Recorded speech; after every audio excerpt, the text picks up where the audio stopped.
Assalamualaikum warahmatullahi wabarakatuh.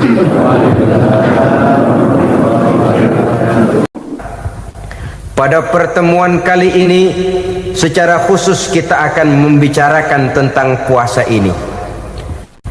Kita akan mulai dari yang pertama, puasa sunnah. Sebagaimana yang kita maklum, sunnah adalah satu perbuatan yang apabila kita kerjakan berpahala, tapi apabila kita tinggalkan tidak merupakan dosa.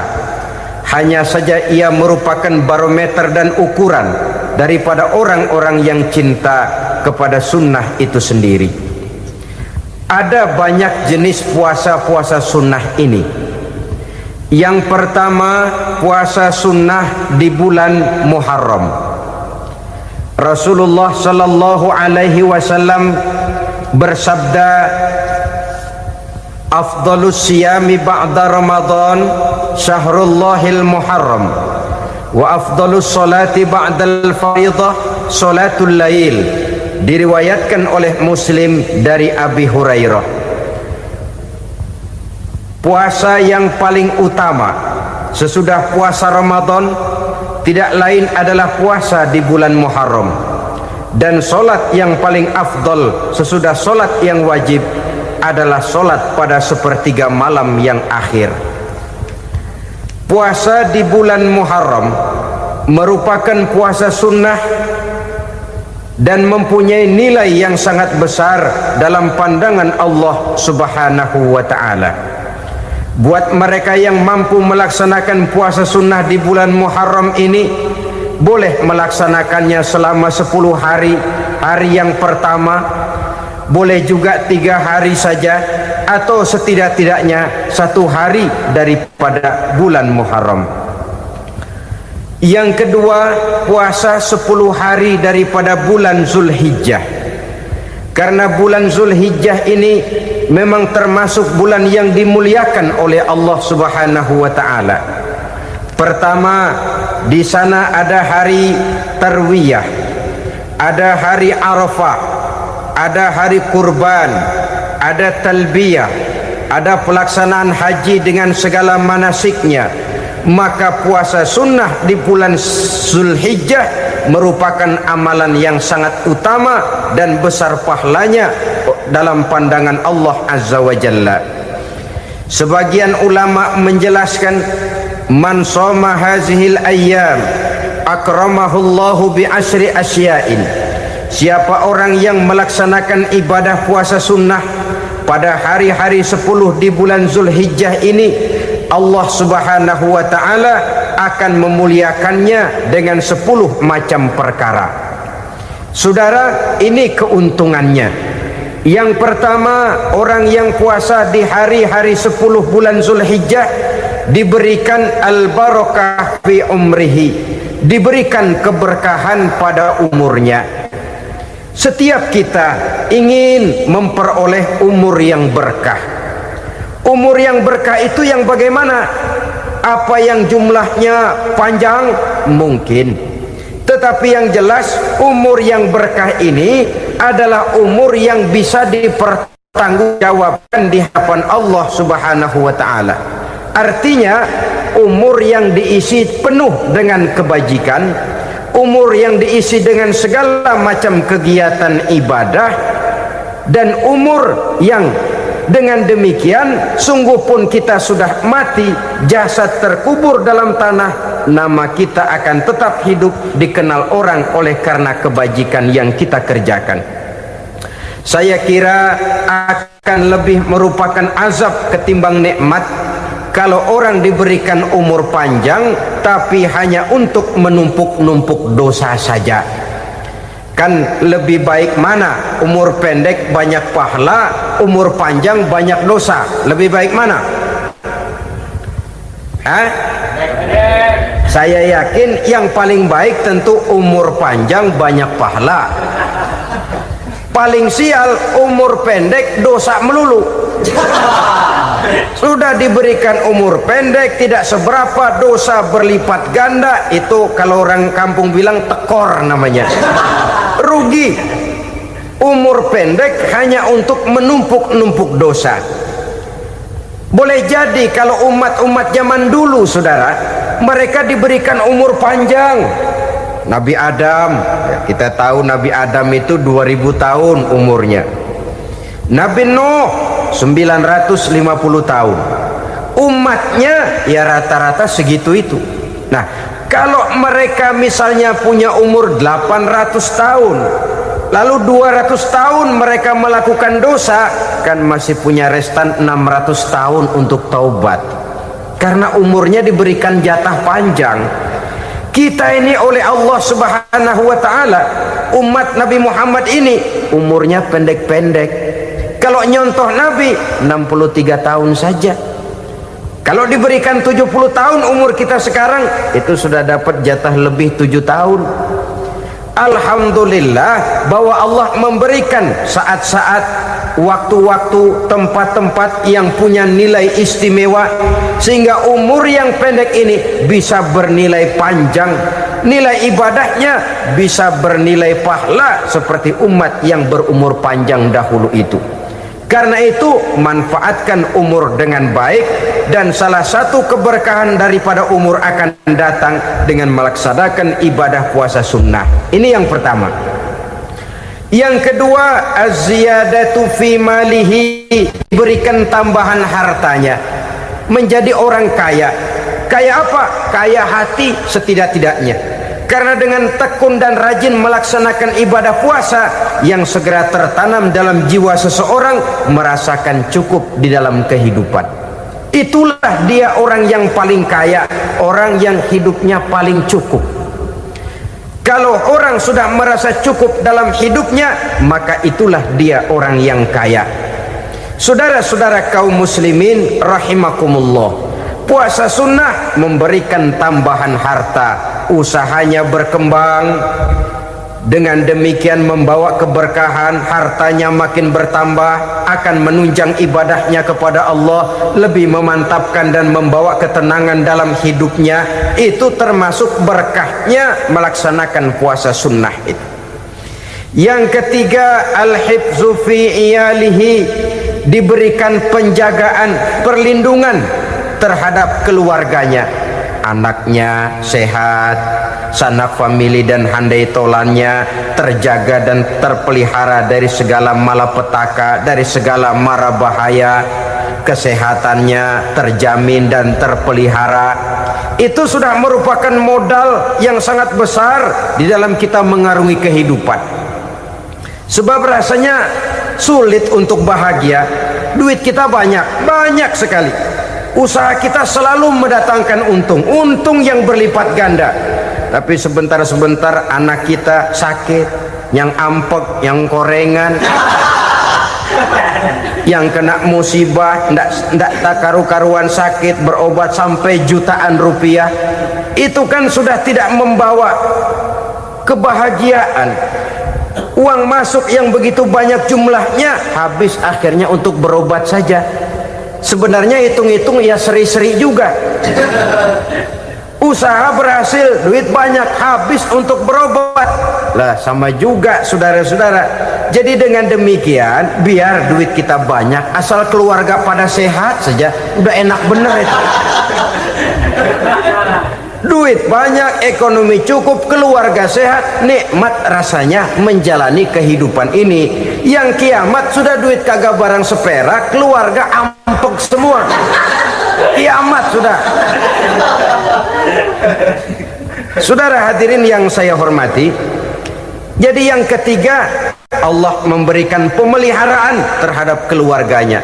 Satu kali orang dipelihara Allah, tidak satu kekuatan pun yang bisa mencelakakan. Satu kali orang disengsarakan Allah, tidak satu tenaga pun yang mampu menyelamatkannya. Itulah sebabnya perlindungan Allah, pemeliharaan Allah terhadap diri dan keluarga sangat kita perlukan di dalam kehidupan ini. Dengan melaksanakan ibadah puasa, kita mendekatkan diri kepada Allah. Dengan dekat kepada Allah, maka Allah pun dekat kepada kita. Sehingga dalam hadis qudsi dikatakan, ta'arraf ilallahi firraha ya'rifka fi syiddah. Ingatlah kepada Allah di waktu kamu senang, agar Allah ingat kepada kamu di waktu kamu susah. Yang kita laksanakan kadang-kadang sebaliknya.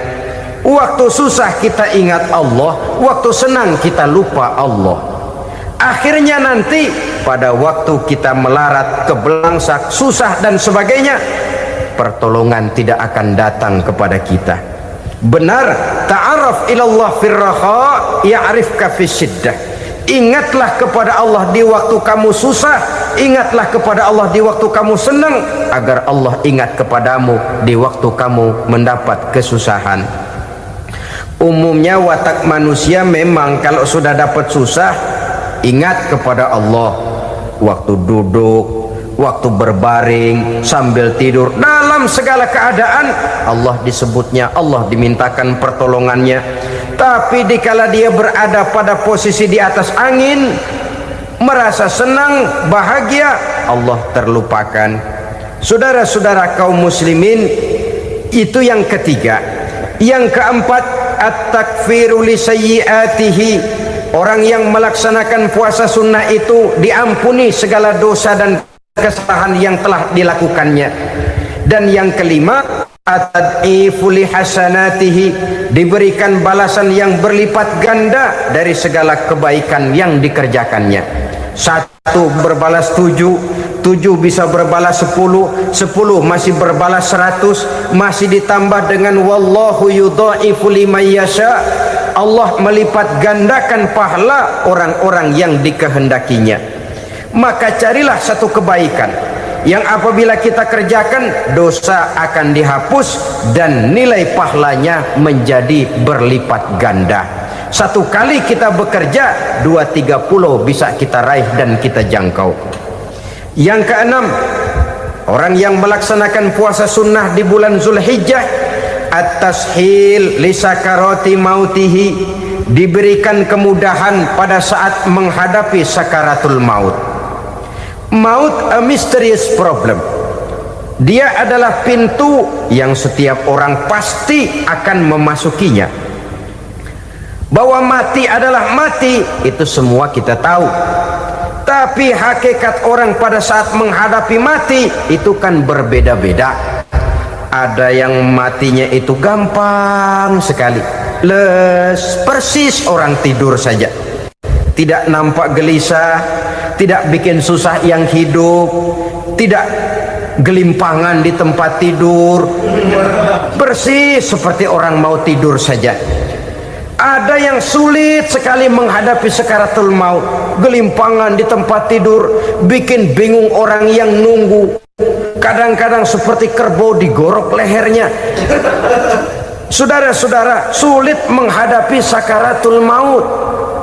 Oleh karena itu Rasulullah sallallahu alaihi wasallam sering, beliau itu kalau berdoa membaca Allahumma hawin alayya fi sakaratil maut. Ya Allah, mudahkan saya di dalam menghadapi sakaratul maut.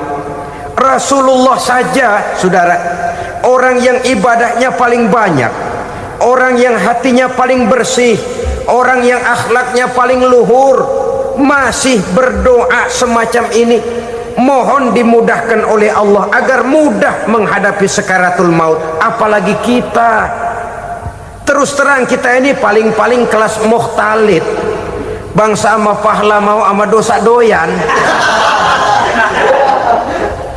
Lebih perlu lagi menghadapi sakaratul maut, sehingga apabila malaikat maut datang menjemput nyawa kita, dimudahkan, jangan dibikin sulit, supaya mudah. Jadilah orang baik-baik.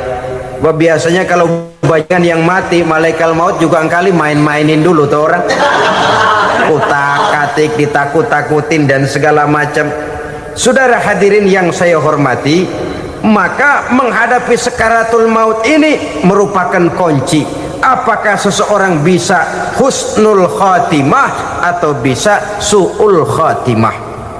Salah satu jalan untuk memudahkan diri menghadapi sakaratul maut, melaksanakan puasa sunnah di bulan Zulhijjah ini.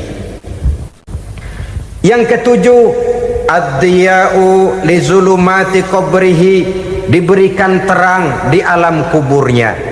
Kubur, saudara tahu, saudara tentu sering lihat orang dimasukkan ke liang lahat, ditutup dengan papan, dinding ari kata kita di kampung, lalu diuruk lagi dengan tanah.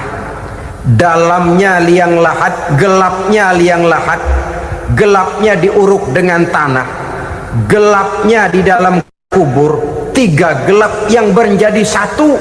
Bapak moyangnya gelap.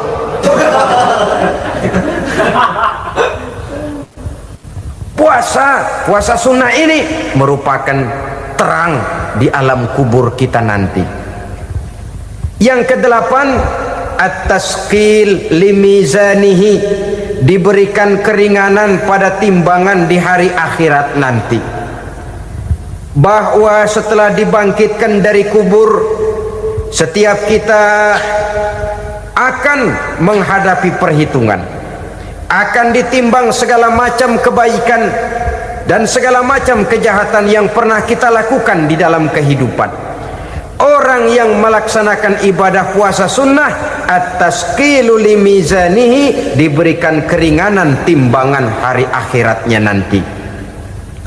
Yang kesembilan, an-najah minal bala, diberikan keselamatan dari segala macam bencana. Dan yang kesepuluh, as-su'ud ala darajatihi, diberikan ketinggian, naik derajatnya, derajat di dunia, lebih-lebih lagi derajat di akhirat nanti. Ini keutamaan yang diberikan Allah Subhanahu wa ta'ala kepada mereka yang melaksanakan ibadah puasa 10 hari di bulan Zulhijjah menurut penjelasan sebagian dari para ulama kita. Jadi setelah puasa Muharram ada lagi puasa Zulhijjah. Kemudian puasa sunnah yang ketiga, puasa sunnah pada hari Senin dan hari Kamis. Apa sumber hukumnya? Diriwayatkan oleh Imam Muslim dari Abi Qatadah, Rasulullah sallallahu alaihi wasallam ditanya tentang puasa pada hari Senin. Kenapa Rasul melakukan itu? Beliau menjawab, zalika yaumu wulidtu fihi wa yaumu bu'istu au unzila alayya fihi. Hari Senin itu adalah hari di mana aku dilahirkan dan hari di mana aku dibangkitkan. Wahyu pertama turun kepadaku pun pada hari itu. Maka sunnah melaksanakan puasa pada hari itu. Adapun hari Kamis, ada hadis yang diriwayatkan oleh Imam Turmuzi dari Abi Hurairah, Nabi bersabda, tu'radul a'malu yaumul isnaini wal khamisi fa uhibbu an yu'rada amali wa ana sha'im. Disetor amal setiap manusia pada hari Senin dan pada hari Kamis.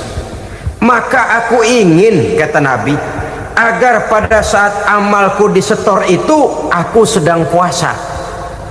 Jadi malaikat itu menurut riwayat ini mencatat dan menyetorkan catatan amalan seseorang pada hari Senin, hari Kamis. Tiap hari Senin amalan kita disetor oleh malaikat. Catatan terakhir tentu yang sedang kita kerjakan, sehingga yang masuk daftar, saya tinggalkan orang ini, dia sedang puasa, karena naik catatan amalnya pada hari Senin. Kamis diangkat lagi, catatan paling akhir, saya tinggalkan orang ini, dia sedang puasa. Itu makna fa uhibbu ayyurada amali wa ana shaim. Aku senang kalau pada saat amalku disetor, catatan paling akhir aku lagi puasa. Satu keistimewaan. Alangkah celaka tiap amalan disetor kita sedang berbuat jahat. Senin, Kamis, teler, mabok, judi. Tiap amalan disetor, catatan akhirnya saya tinggalkan si fulan lagi teler. Laporan Senin. Kamis laporan lagi, saya tinggalkan si fulan lagi mirit kartu. Saudara hadirin yang saya muliakan, alangkah jeleknya catatan kita. Oleh karena itu sunnah puasa pada hari Senin dan hari Kamis. Ini amalan sunnah, saudara-saudara. Dan oleh karena ini amalan sunnah, sebagian ulama memberikan penjelasan, walaupun lupa niat, kalau sudah malam itu lupa niat, boleh niatnya sudah siang puasa sunnah ini, dengan catatan dari pagi belum makan apa-apa. Malam saudara lupa, tahu-tahu ingat ini hari Senin, dah jam 10, niatlah jam 10 itu, sah puasanya asal dari pagi belum makan apa-apa. Tapi kalau sudah dapat 2 piring baru niat jam 10, itu lain, ngojek namanya. Jadi puasa sunnah yang ketiga, puasa pada hari Senin dan hari Kamis. Yang keempat, puasa jenis sunnah yang keempat, puasa 6 hari di bulan Syawal. Diriwayatkan oleh Imam Muslim dari Abi Ayyub bahwa Nabi bersabda, "Man shoma Ramadhana summa atba'ahu sittan min Syawal kana kasyamid dahri." Barang siapa yang berpuasa di bulan Ramadan kemudian diikutinya dengan 6 hari di bulan Syawal, maka dia seolah-olah seperti orang yang berpuasa 1 abad lamanya. Allahu Akbar. Demikian besar keuntungannya. 6 hari di bulan Syawal sama dengan orang yang berpuasa 1 abad lamanya. Ini fadailul a'mal, saudara-saudara.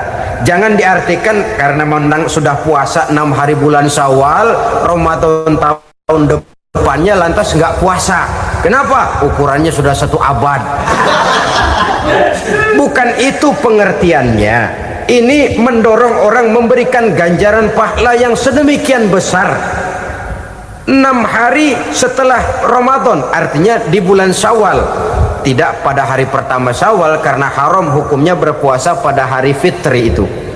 6 hari di bulan Syawal, tinggal lihat yang mampunya saja, boleh berurutan, boleh tidak berselang-seling, boleh, asal saja jumlahnya 6 hari selama masih bulan Syawal itu.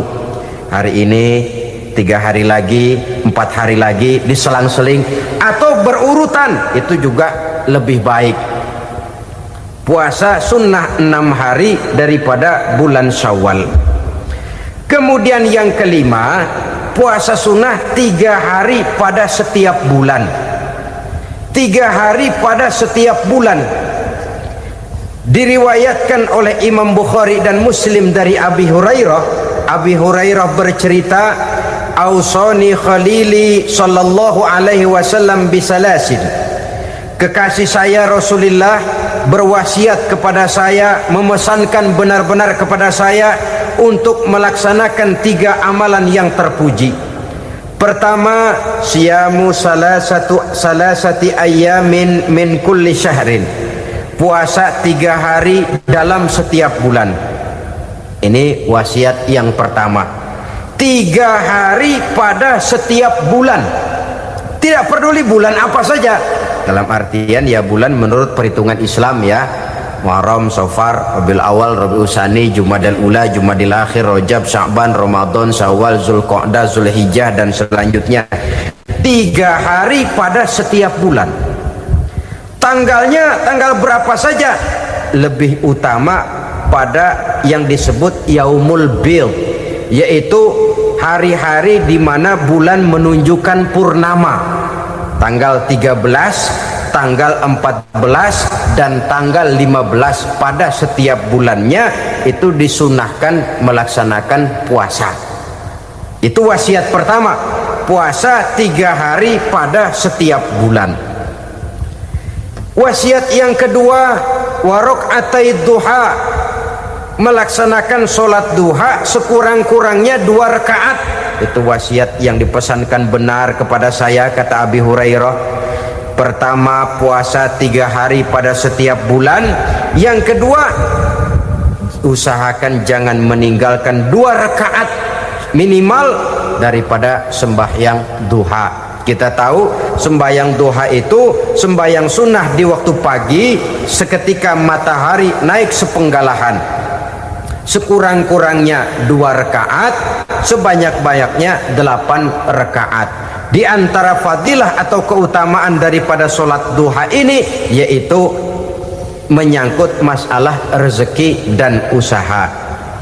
Kemudian wasiat yang ketiga, wa an utira qabla an anama. Beliau sangat berwasiat kepada saya untuk solat witir sebelum tidur. Artinya solat malam sebagai amalan sunnah di dalam kehidupan kita. Jadi saudara-saudara, dalam hidup ini kita akan selalu berbentur dengan keperluan. Kalau pada satu saat kita sudah sampai kepada tahap berpikir ini keperluan saya, tentu hal-hal semacam ini akan kita kerjakan. Kita belum tergerak melaksanakan ini semua oleh karena barangkali kita merasa belum memerlukannya. Karena itu marilah kita berusaha di samping melaksanakan puasa yang wajib juga melaksanakan puasa yang sunnah di dalam kehidupan kita. Ini jenis puasa-puasa yang sunnah. Kemudian yang kedua, ada macam puasa yang disebut puasa nazar. Hukum pelaksanaannya wajib apabila nazarnya sudah terwujud. Puasa nazar, puasa yang dikaitkan dengan suatu persoalan. Umpamanya, kalau saya lulus ujian, saya akan puasa 1 minggu lamanya. Begitu ujiannya ternyata lulus, dia wajib bayar nazarnya. Puasa 7 hari, tidak lagi sunnah tapi wajib karena dia nazarkan. Asal saja tidak sah nazar kepada yang makruh apalagi kepada yang haram. Umpamanya nazar kalau tembus 6 nomor mau puasa 3 hari. Itu nazar semacam itu bukan saja tidak sah tapi haram hukumnya. Tidak boleh nazar kepada yang makruh apalagi kepada yang haram.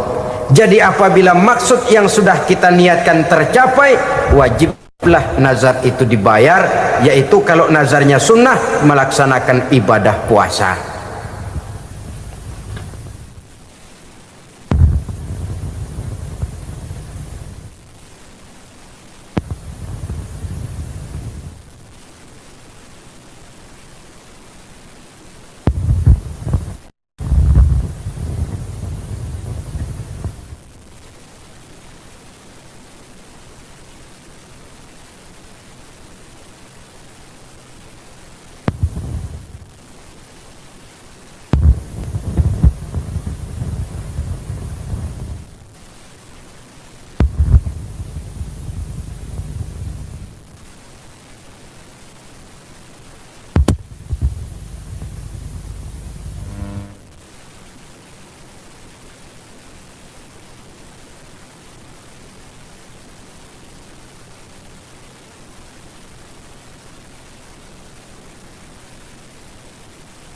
Saudara-saudara kaum muslimin rahimakumullah, jenis puasa yang ketiga kita kenal dengan puasa wajib, dan ini kita laksanakan pada bulan suci Ramadan.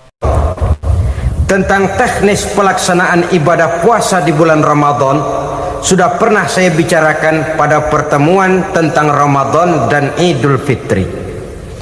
Pada kesempatan ini saya hanya ingin mengajak bahwa di dalam melaksanakan ibadah puasa Ramadan ini, marilah kita mengadakan evaluasi.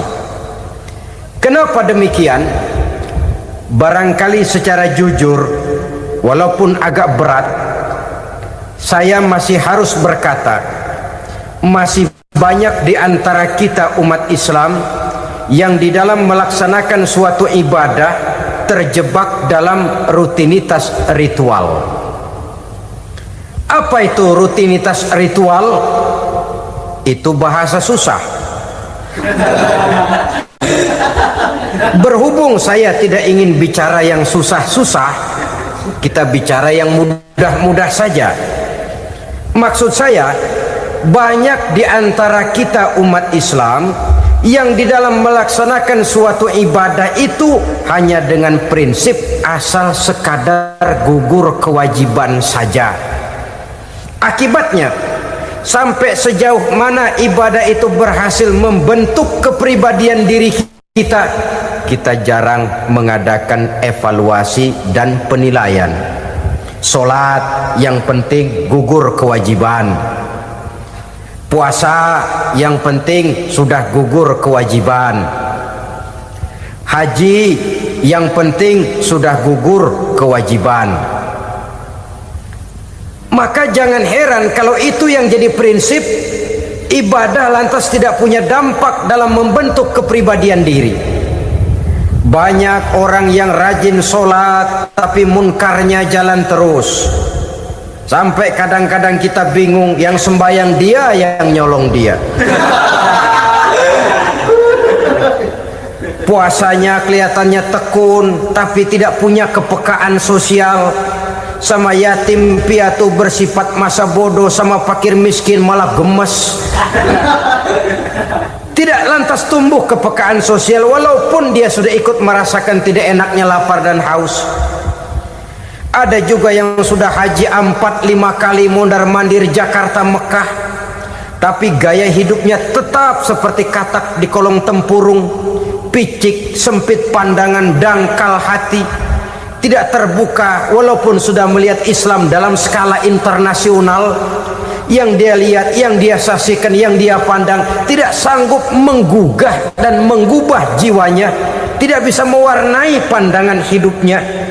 Inilah akibatnya kalau ibadah hanya dikerjakan dengan prinsip asal sekadar gugur kewajiban. Hasilnya yaitu tadi, hajinya cuma menang topi putih sama serban. Sholatnya cuma prinsip asal gugur kewajiban, begitu juga puasanya, begitu juga zakatnya dan ibadah-ibadah lainnya. Bukan tanpa satu maksud. Jikalau Allah Subhanahu wa taala memerintahkan kita melaksanakan ibadah puasa di bulan suci Ramadan, bahkan maksud itu sangat pada penghujung ayat yang memerintahkan kita puasa. Ya ayyuhalladzina amanu kutiba alaikumus syiyam kama kutiba alal ladzina min qablikum la'allakum tattaqun. Orang yang beriman diwajibkan atas kamu berpuasa, telah diwajibkan juga kepada orang-orang yang sebelum kamu, la'allakum tattaqun, agar kamu dengan puasa itu menjadi manusia yang bertakwa kepada Allah Subhanahu wa taala. Dengan kata lain, berhasil atau tidak puasa Ramadan kita ini akan nampak takwa kita meningkat atau tidak setelah kita melaksanakan ibadah puasa. Sehingga kalau orang mengatakan Ramadan itu merupakan month of training, bulan latihan, keluar latihan tentu harus semakin naik dan baik gaya kehidupan kita.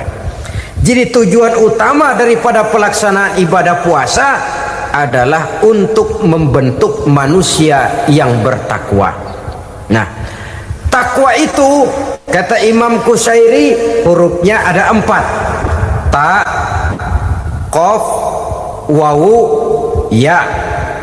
Masing-masing huruf ini simbol dari pribadi orang yang bertakwa, dibina dan dibentuk oleh pelaksanaan puasanya. Mari kita lihat.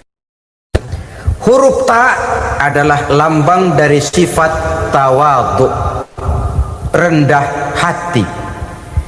Orang yang bertakwa, orang yang tidak mempunyai sifat sombong. Puasa menanamkan kita kesadaran terhadap kelemahan, terhadap keterbatasan, terhadap segala ketidakmampuan yang kita miliki. Ya Allah, baru sehari nggak kena makan, nggak kena minum, sudah begini lemesnya. Puasa memang kalau pagi orang masih sehat, masih terdorong oleh sahur, siang masih lumayan, tapi zuhur ke atas biasanya mulai sikap lemah manusiawi, keterbatasan kekuatan biologis itu mulai nampak. Dari sini tanam satu kesadaran, kalau begitu apa yang mau disembuhkan di hadapan Allah? Kaya, siapa sih orang paling kaya? Ilmu, siapa sih orang paling pintar? Pangkat, siapa sih orang paling tinggi jabatannya? Dari sifat semacam ini lahir introspeksi, rasa mawas diri, timbul sifat tawaduknya, rendah hatinya, tidak melonjak menjadi angkuh dan sombong lantaran sedikit kemampuan dan kekuatan yang dimilikinya. Lalu untuk sikap yang lebih jauh, terbentuklah apa yang dinamakan stabilitas temperatur batin. Orang tetap konstan menjaga nilai-nilai idealisme yang pernah dimilikinya. Dia mulai dengan adil, dia berjalan tetap dengan keadilan, dan dia berakhir juga tetap dalam keadilan. Jangan mulainya adil, tengahnya setengah adil, di akhirnya malah zolim sama sekali. Ini tidak punya stabilitas temperatur batin. Kan banyak orang begitu toh. Mulanya benar, belakangan mau benar sendiri.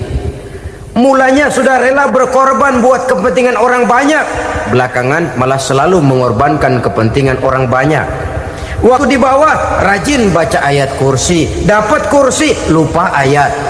Stabilitas temperatur batin, tertipu oleh perasaan seolah-olah situasi dan kondisi sudah serba memungkinkan, sudah serba menguntungkan. Orang yang dibentuk pribadinya oleh pelaksanaan ibadah puasa, dia sadar apapun keberhasilannya, apapun kedudukannya, apapun nilai kekayaannya, itu cuma sebagian kecil sekali dari apa yang ada pada zat Allah Subhanahu wa ta'ala.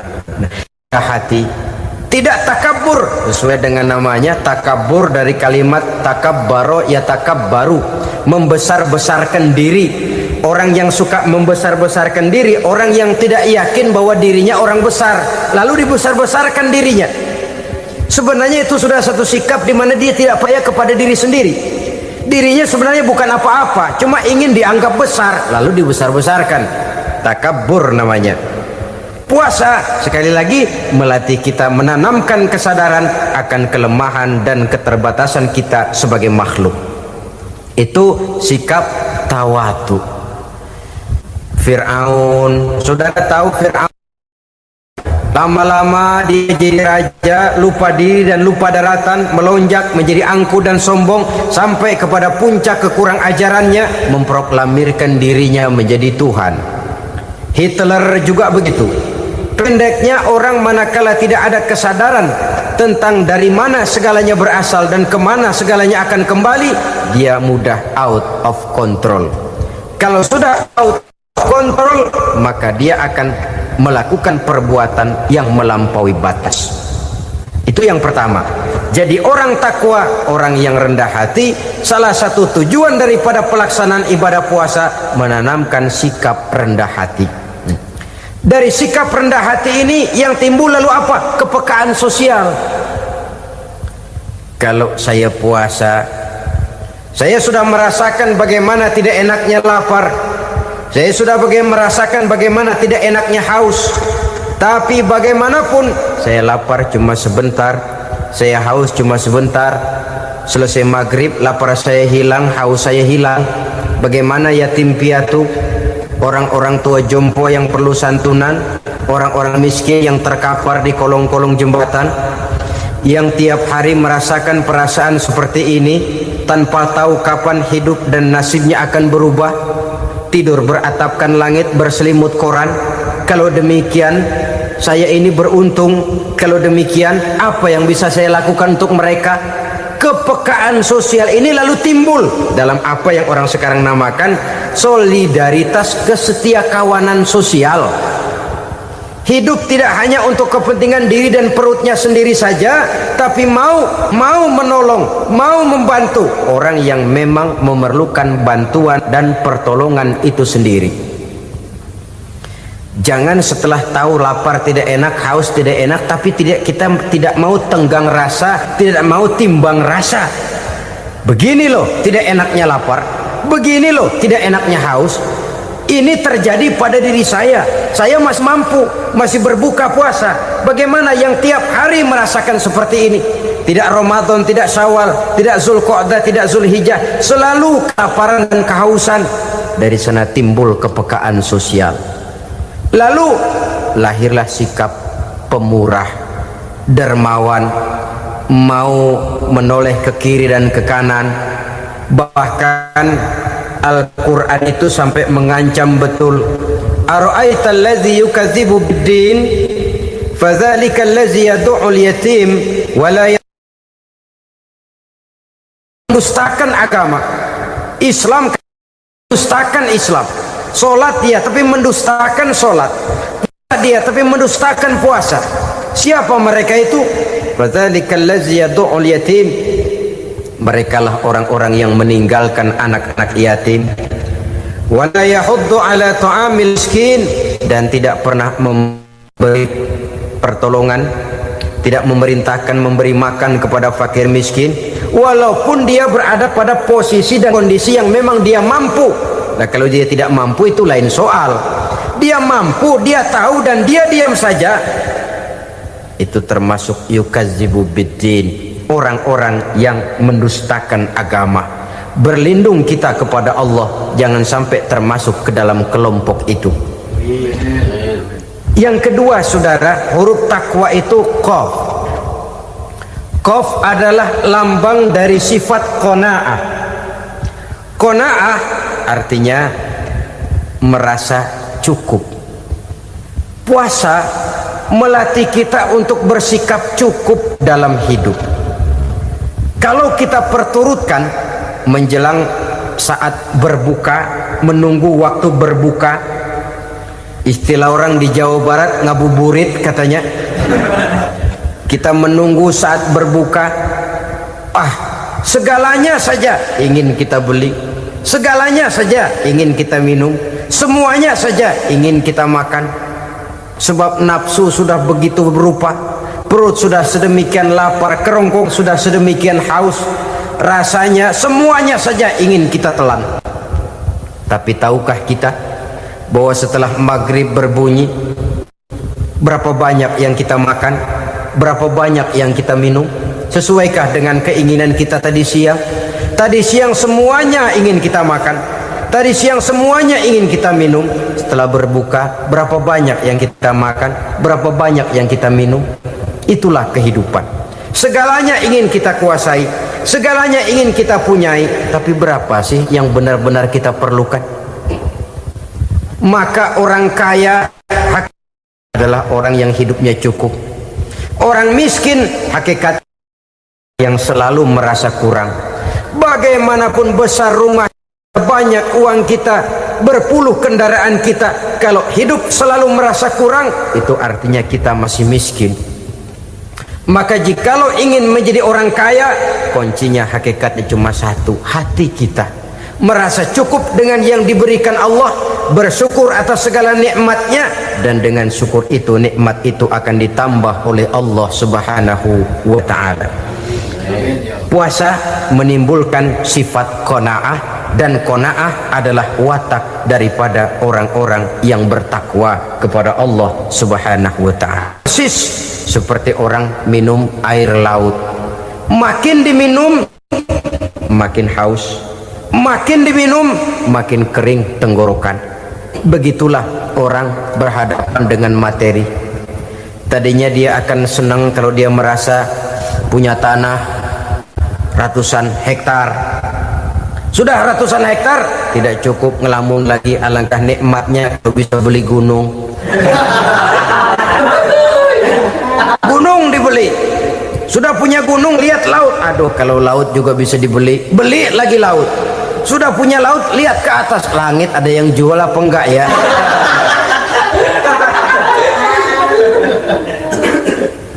Seperti orang berhadapan dengan air laut yang makin diminum makin membuat kita haus dan makin kering tenggorokan ini.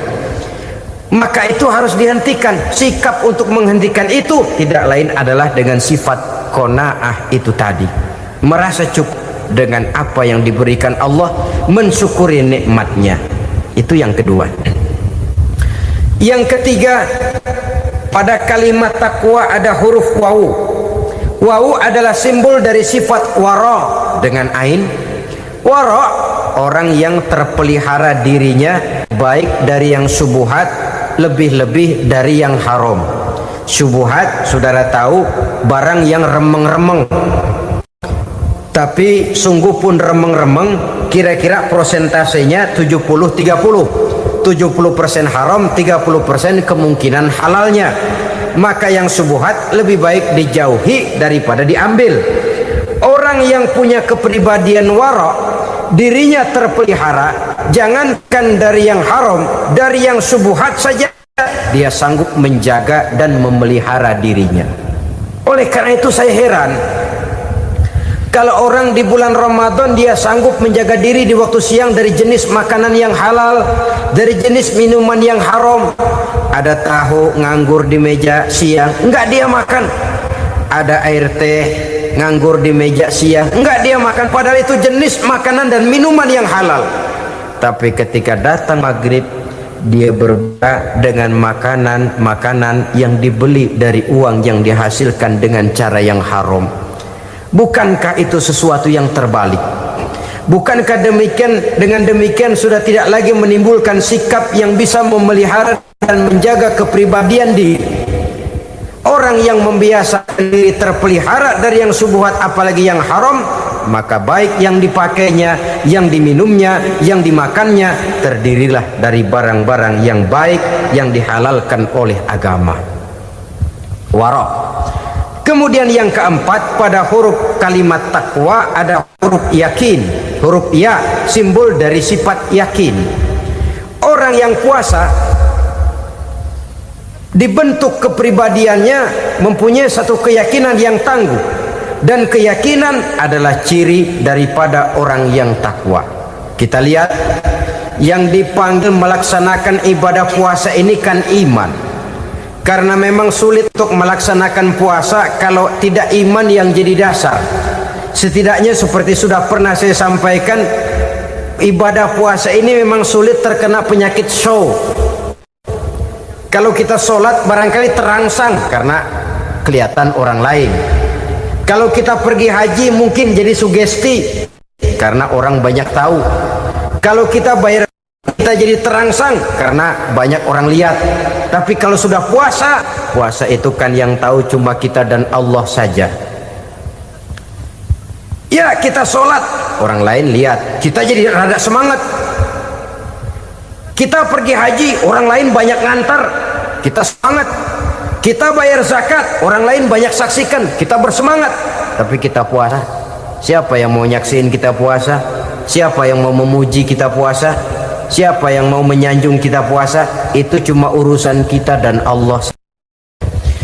Oleh karenanya dasar daripada pelaksanaan ibadah yang haus mencekik tenggorokan, segalanya jadi nikmatan. Tidak ada kerja yang lebih indah selain kerja yang didasarkan kepada satu keyakinan bahwa yang kita kerjakan itu adalah sesuatu yang benar. Dalam hal ini sesuatu yang diperintahkan oleh Allah Subhanahu wa taala kepada kita. Saudara-saudara kaum muslimin rahimakumullah. Demikianlah titik evaluasi kita.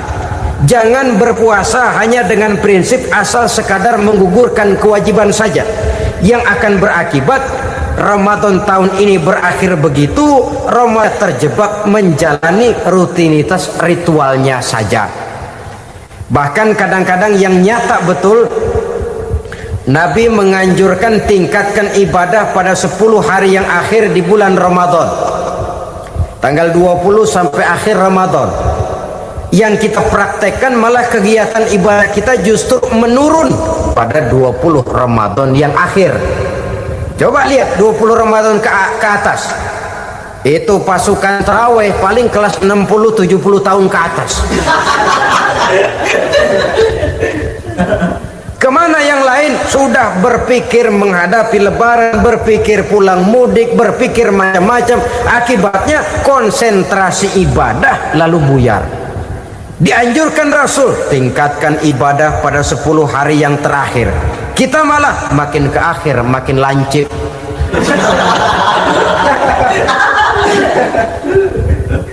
Saudara-saudara kaum muslimin rahimakumullah, kita terjebak oleh sesuatu yang sementara, oleh sesuatu yang bersifat kulit, lalu meninggalkan isinya.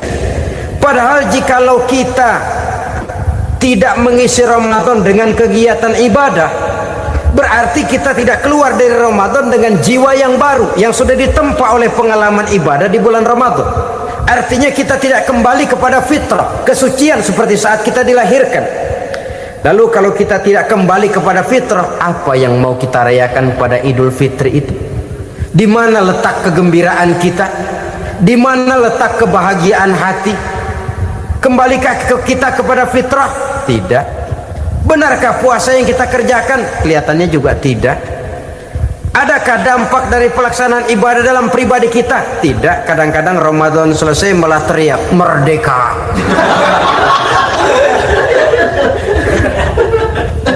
Kalau tadinya Ramadan dia merasa terhalang, mau keluar siang, mau makan siang, bulan puasa, mau minum siang, bulan puasa, mau gandengan, bulan puasa.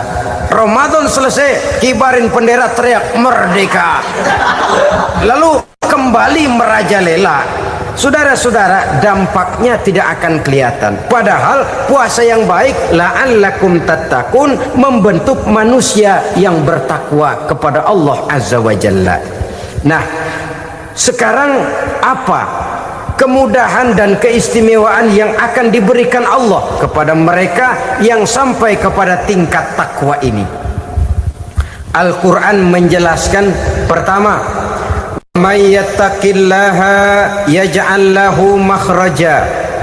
Barang siapa yang bertakwa kepada Allah Subhanahu wa taala, maka dia akan diberikan makhraja. Makhraja itu jalan keluar dari segala macam kesulitan. Jalan keluarnya ada saja. Menurut ukuran kemampuan dia tidak mungkin, mustahil, tidak bisa, mana mungkin. Tapi pada waktunya ada saja jalan keluarnya. Termasuk jenis yang yaj'al lahu makhraja. Orang yang bertakwa kepada Allah selalu diberikan jalan keluar dari segala kesulitan yang dihadapinya. Siapa sih orangnya yang tidak pernah sulit dalam hidup ini? Siapa orang yang tidak pernah mengalami kesulitan? Tapi kadang orang menilai, itu kelihatannya hidupnya enak aja ya, kayaknya nggak pernah mengalami kesulitan. Sebenarnya bukan tidak pernah mengalami kesulitan, Allah selalu memberikan jalan keluar dari segala kesulitan yang dihadapinya. Lah kalau Allah yang memberikan jalan keluar, tentu sangat mudah sekali. Orang yang bertakwa diberikan jalan keluar dari segala macam kesulitan. Satu. Yang kedua, wa yarzuqhu min haitsu la yahtasib. Dia akan diberikan rezeki oleh Allah dengan jalan yang tidak disangka-sangka. Rezekinya datang dengan cara yang tidak disangka-sangka. Gajinya mungkin kecil, tapi penghasilannya gede. Kan itu yang penting. Gaji dan penghasilan kan lain tuh. Boleh jadi gaji kecil, asal penghasilan gede, kan nikmat hidup itu. Nah, penghasilan ini ada yang bisa kita perkirakan. Bisa kita perkirakan. Misalnya gaji itu tadi. Kalau saya kerja, gaji saya begini. Ada rezeki yang masuk min haitsu la yahtasib. Tidak kita sangka-sangka, tidak kita duga-duga, tahu-tahu ada saja rezeki. Datang orang bawa persoalan yang mendatangkan hasil.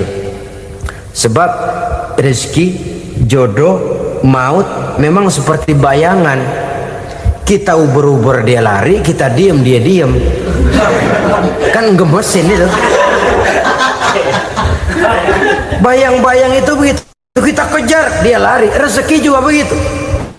Kita diem, dia diem. Setengah mati yang namanya rezeki kita cari, kita uber, ngobek sampai ratusan bohong kita kerjain. Tapi memang belum waktunya, ya sulit untuk tembus. Tapi kadang-kadang giliran kita nongkrong di rumah, datang orang bawain rezeki. Itulah yang namanya rezeki. Tapi ini untuk orang yang bertakwa. Kalau tidak punya kredibilitas takwa, jangan lalu pakai ayat ini. Diberikan Allah dengan rezeki dengan jalan yang tidak disangka. Kan ada ayatnya dah, kita mah manteng aja di rumah dah. Ntar juga tuh rezeki datang. Ini fasilitas yang diberikan kepada orang yang wa may yattaqillah, bertakwa kepada Allah, yarzuqhu min haitsu la yahtasib, diberikan rezeki dengan cara yang tidak disangka-sangkanya. Maka kadar ketakwaan jangan membuat kita buruk sangka. Tuh orang ya nggak kemana-mana, duitnya ada aja. Kalau dia takwa, Allah berikan jalan keluar. Yang lantas ngelihat kiai orangnya ahli ibadah, ilmunya tinggi, akhlaknya luar biasa, takwanya tinggi, rezekinya lancar, lalu husnuzon nih kiai nggak kemana-mana, duitnya banyak, miara tuyul kali ini.